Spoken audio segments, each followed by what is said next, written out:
Il bonus psicologo del governo punta a rimborsare o contribuire alle spese dei cittadini che causa Covid hanno avuto o hanno ancora bisogno di uno specialista. Un bonus molto atteso, ma finanziato per ora molto al di sotto delle aspettative. Il bonus è un primo passo, un primo passetto verso questa direzione.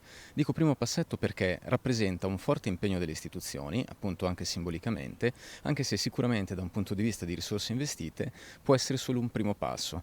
I numeri infatti andranno a coprire circa, per quanto riguarda l'Italia, 16.000-17.000 persone circa e in Veneto quindi ci possiamo aspettare 1.500-1.600 famiglie che potranno ricevere il bonus. Calcolando che il Veneto ha circa 5 milioni di abitanti, come si farà per richiederlo, dottore?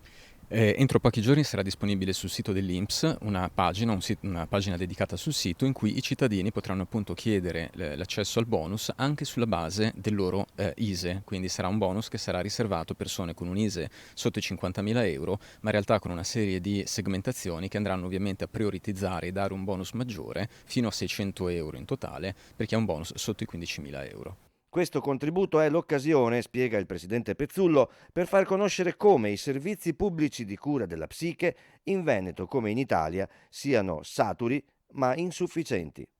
Pensi un po' che noi in Italia abbiamo in media 5 psicologi ogni 100.000 abitanti nel Servizio Sanitario Nazionale rispetto a una media europea che è di 20 ogni 100.000 abitanti, quindi un quarto degli psicologi che ci sono in media in Europa. Non parlo dei paesi del nord Europa che hanno 40 psicologi ogni 100.000 abitanti. Allora abbiamo bisogno di quello che noi definiamo come psicologi un piano Marshall per il benessere psicologico e la salute mentale, ovvero investimenti strutturali che permettano di riscontrare il diritto-dovere di ogni cittadino italiano e veneto di avere un supporto psicologico adeguato, un sostegno che lo accompagni nelle difficoltà e complessità di una fase sociale storica così difficile, così impattante.